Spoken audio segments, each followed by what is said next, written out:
আসসালামু আলাইকুম, welcome back to my YouTube channel named সেন্ট্রয়েল। আমরা একটা ইজি ট্রিক শিখব, যেটা হচ্ছে কিভাবে এএস আর এ খুব ইজিলি বের করা যায়। এটা হচ্ছে আমাদের কনক্রিট স্ট্রাকচার ডিজাইন করার জন্য সবচেয়ে গুরুত্বপূর্ণ একটা জিনিস, যে আমরা যাই ডিজাইন করি, যে স্ট্রাকচার ডিজাইন করি, আমাদেরকে বের করতে হয় যে আমাদের এমইউর জন্য স্টিল কতটুকু লাগবে। আর স্টিল কতটুকু লাগবে সেটার আমাদের ফর্মুলাটা কি? এটা হচ্ছে mu/phi FY d-a/2, যেখানে আমাদের এ হচ্ছে আননোন। আবার এ ইকুয়ালস টু হচ্ছে AS FY বাই 0.85 FC'B, যেখানে এস হচ্ছে আননোন। তো দুইটা আননোনকে আমরা সলভ করব কিভাবে? তো চলো একটা ইজি ট্রিক শিখে নেওয়া যাক। এই ক্ষেত্রে আমরা ক্যালকুলেটর ইউজ করে এটা ইজিলি সলভ করব, ম্যানুয়ালি কোনো ট্রায়াল দেওয়ার দরকার নেই। ধরা গেল আমাদের এমইউর ভ্যালু হচ্ছে কিপ ইঞ্চ পার ফিট, আর বি হচ্ছে 1 ফিট, মানে আমরা একটা স্ল্যাবের জন্য এটা ধরে নিলাম। তো এখানে আমরা এমইউটা বসাবো ফার্স্টে, যেটা হচ্ছে 5.9 ডিভাইডেড বাই ফাই হচ্ছে 0.9, তারপর FY হচ্ছে 60 ইন্টু ডি হচ্ছে আমরা ধরলাম 6 ইঞ্চ।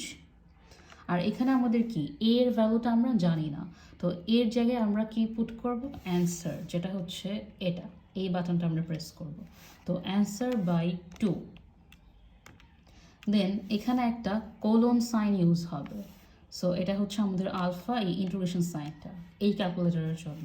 তো কোলন সাইন দিলাম, তারপরে হচ্ছে কি AS FY, এখানে আবার আননোন কোনটা? AS আননোন, যেটা সেটার জায়গায় আমরা কি বসাবো? অ্যান্সার। অ্যান্সার বসালাম, সাথে হচ্ছে আমাদের FY হচ্ছে 60 ডিভাইডেড বাই 0.85, FC' হচ্ছে 4 KSI, বি হচ্ছে 12। তো এখন আমরা এটাকে ট্রায়াল অ্যান্ড এরর করবো। ফুল কাজটা ক্যালকুলেটর নিজেই করবে, আমাদের কিচ্ছু করা লাগবে না। আমরা জাস্ট কি করব? এই ইকুয়াল বাটনে প্রেস করব। তো ইকুয়াল বাটনে প্রেস করলাম, ফার্স্ট যে ভ্যালুটা আসলো এটা হচ্ছে আমাদের AS এর ভ্যালু, তারপর যে ভ্যালুটা আসলো এটা হচ্ছে এ এর ভ্যালু। এখন আবার ইকুয়াল প্রেস করবো, এভাবে ইকুয়াল প্রেস করতে থাকবো। বিজোড় সংখ্যকবার যেই ভ্যালুটা আসবে সেটা হচ্ছে আমাদের এস, মানে এটা থার্ড বার যেই ভ্যালুটা দেখালো শো করলো এটা হচ্ছে এস, সেকেন্ড বা ফোর্থ বা সিক্সথ টাইমে যে ভ্যালুটা শো করবে সেটা হচ্ছে আমাদের স্মল এ। তো আমরা এভাবে প্রেস করতে থাকবো। এস এর ভ্যালু কত আসলো? 0.018, এটা এ।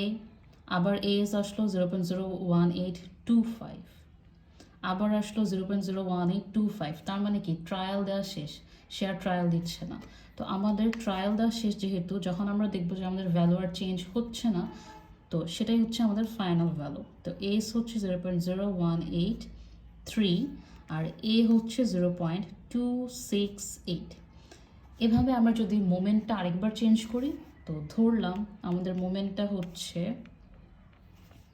4, তো মোমেন্ট যদি 4 কিপ ইঞ্চ পার ফিট হয়, সেক্ষেত্রে আমাদের এস এর ভ্যালুটা কত? আমরা আরেকবার দেখি। তো এটা হচ্ছে এস এর ভ্যালু 0.012, এটা হচ্ছে এ 0.0124, আবার 0.0124। তার মানে খুব তাড়াতাড়ি ট্রায়াল দেওয়া শেষ।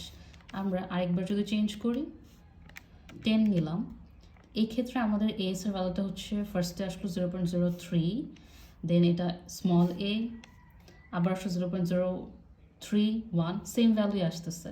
তার মানে আমাদের এস এর ভ্যালুটা হচ্ছে এটাই। যখন হচ্ছে আমরা দেখবো যে ক্যালকুলেটর ভ্যালুগুলো সেম ভ্যালুই আসছে আর চেঞ্জ হচ্ছে না, তার মানে ক্যালকুলেটর ট্রায়াল দেওয়া শেষ, সেটাই হচ্ছে আমাদের ফাইনাল ভ্যালু। এভাবে ম্যানুয়ালি ট্রায়াল না দিয়ে আমরা হচ্ছে এএস আর এ ডিটারমাইন করে ফেলবো। Thanks for watching.